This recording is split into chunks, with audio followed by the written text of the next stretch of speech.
right, let's see who is in the house today. Raise your hand if you have children. Great. Raise your hand if you have parents. That's even better. Raise your hand if you are still a child.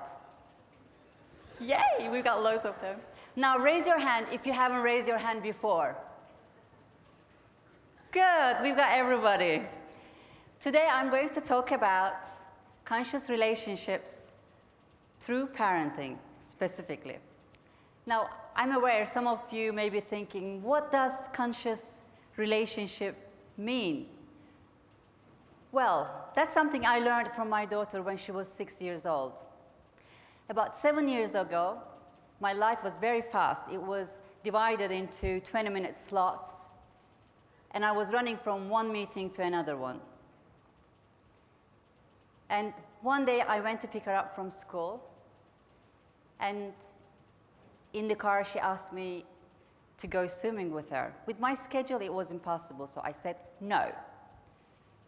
She didn't give up, so she kept asking me the same question on and on again. I kept giving her the same answer on and on again. It got to a point I totally lost my patience, shouted at her. There was some silence, and then I could hear her crying at the back of the car. I felt guilty, but then I thought she had really pushed it. Later on that evening,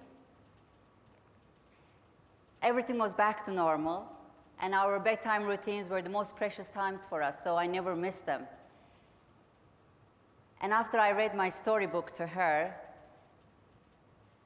she sort of sat back in the bed and said, "Mommy, can I have a word with you?"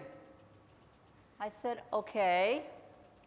And she looked straight in the eye, me, and she said, "Mommy, shouting at your own child is a poor choice."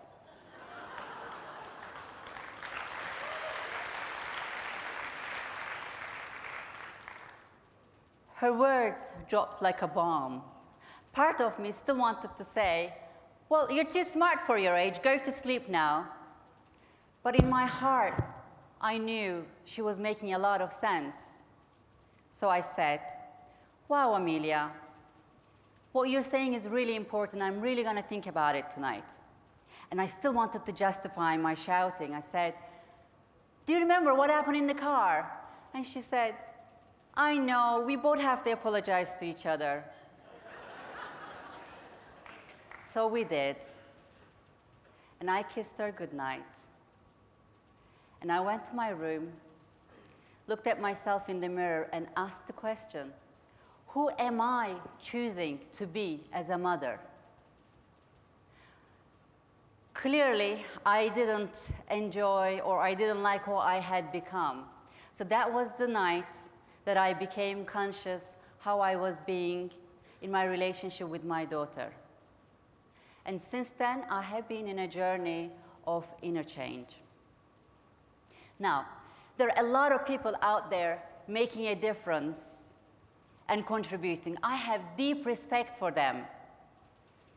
But also, I keep hearing these messages talking about changing the world, and changing the world has become a buzzword. I'm afraid it become quite superficial.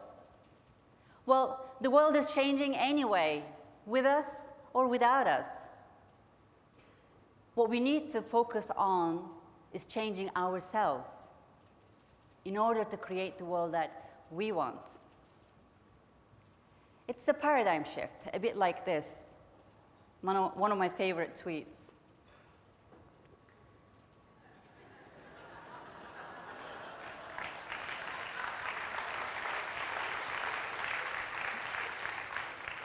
Speaking about change, meet my friend Mary Allen.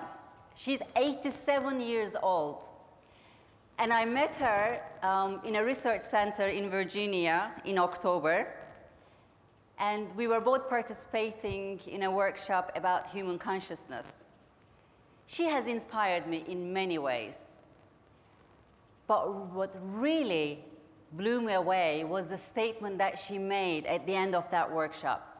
she said, "I'm growing, and I still need to change more." Because she hasn't given up in change, Mary Ellen is not just living, she's actually alive.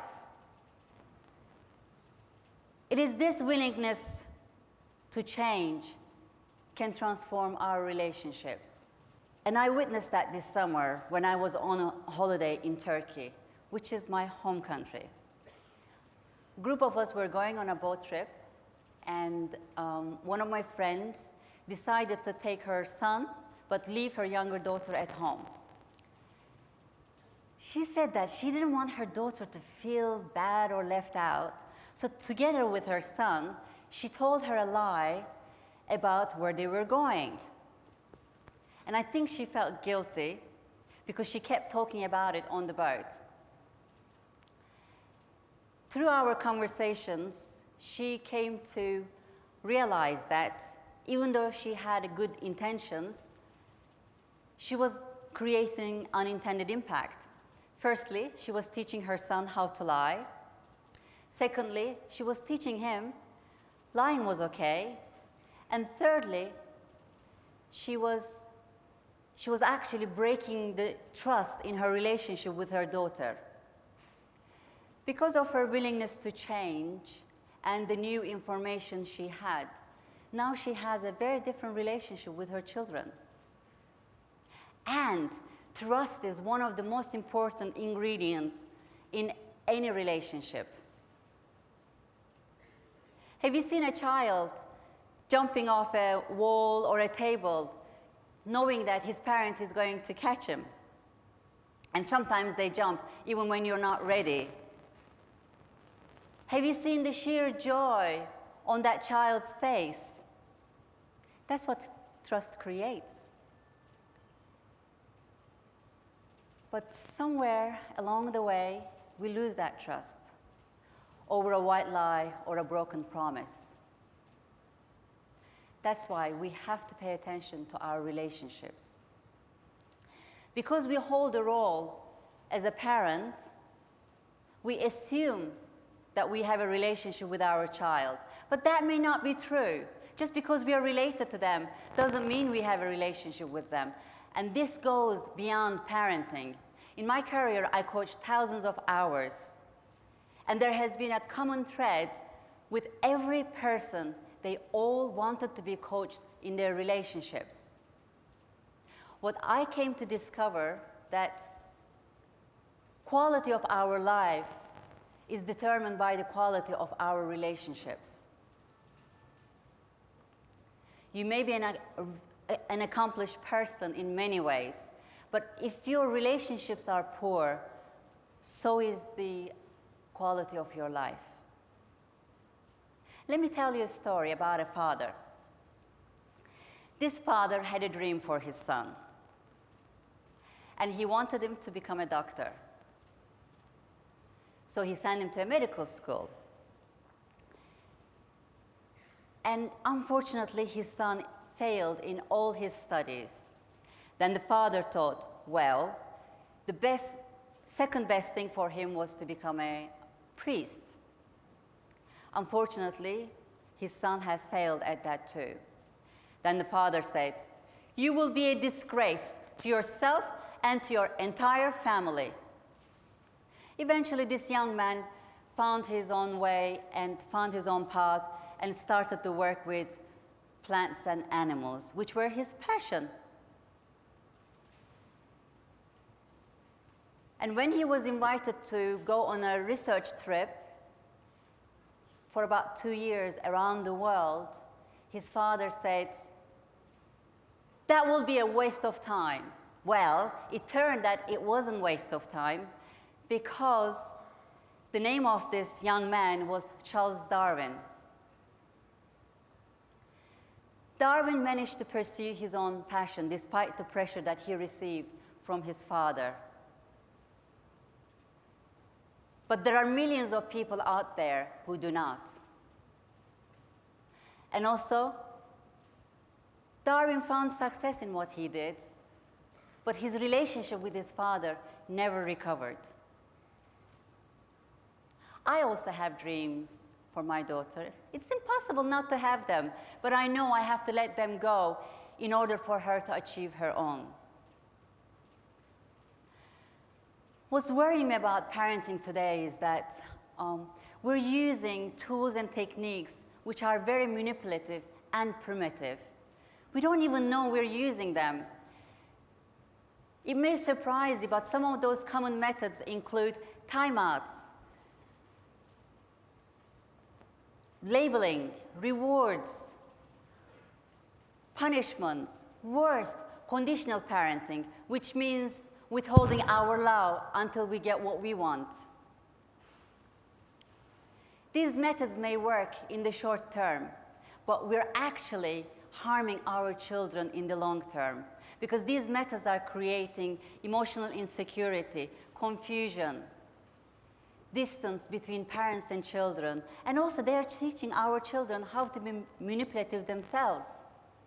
I'm afraid psychologists and therapists are going to be very busy in the next few decades trying to undo the stuff which is happening to our children today. There's a paradigm shift that needs to happen in the way that we look at our children. Instead of seeing them something to deal with, we see the enormous potential and the wisdom which exists in all of them. We see that we can learn from them as much as we can teach them. Children are like rivers. They have their own path, their own natural flow and the direction. If you work against it, of course parenting is going to be difficult. But if you work with it, it's an amazing journey to take on.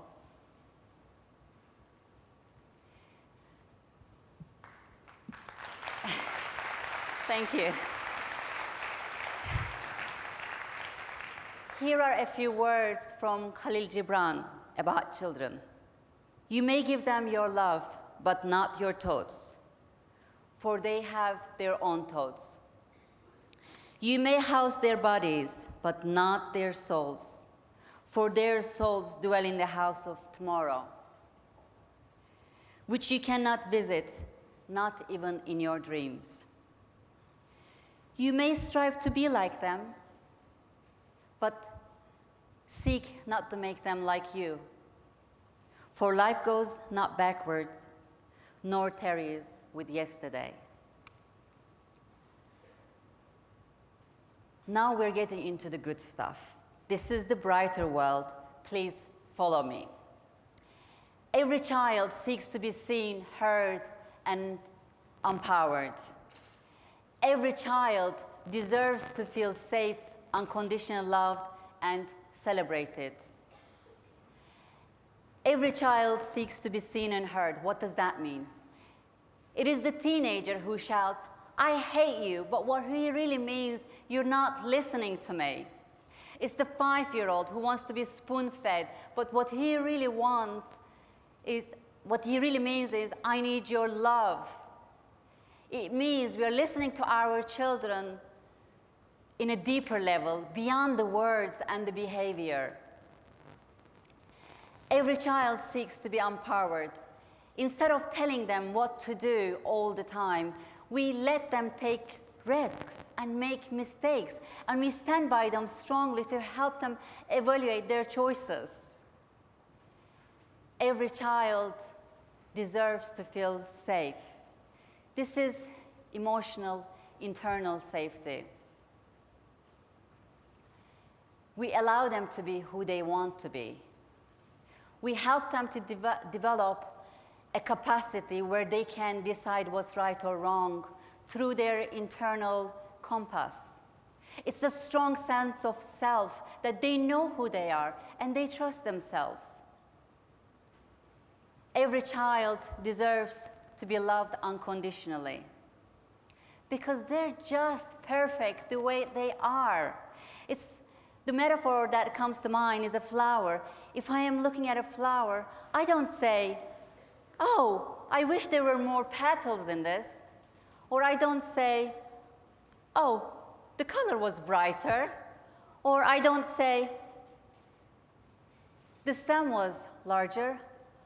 I just love it for the way it is. And this is unconditional love. Every child deserves to be celebrated. I'll share an experience that I had with you. I went to watch a musical called Billy Elliot. Most of you must have heard of it. It's about a boy who becomes a ballet dancer. It's halfway through the show, the boy who plays Billy, he's about 10 years old, he had a solo section where he danced and he sang and he was beautiful.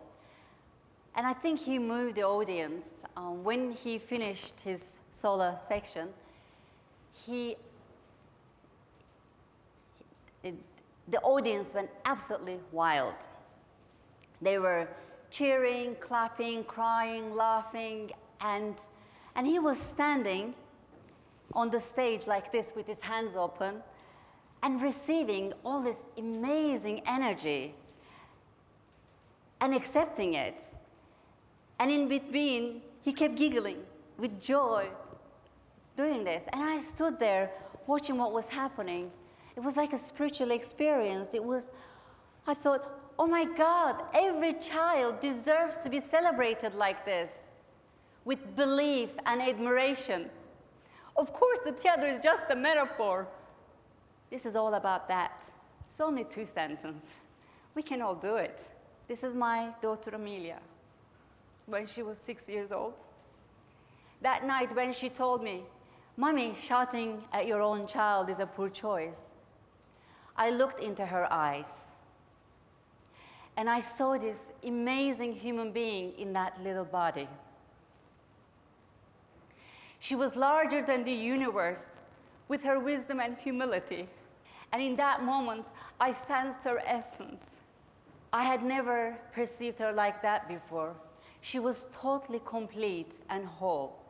There was nothing I could add on to it.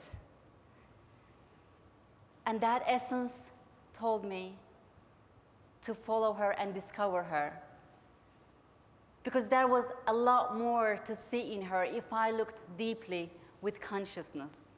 Today, my hope for you, you look at your relationships with consciousness and you see the essence of the person, not what they're acting.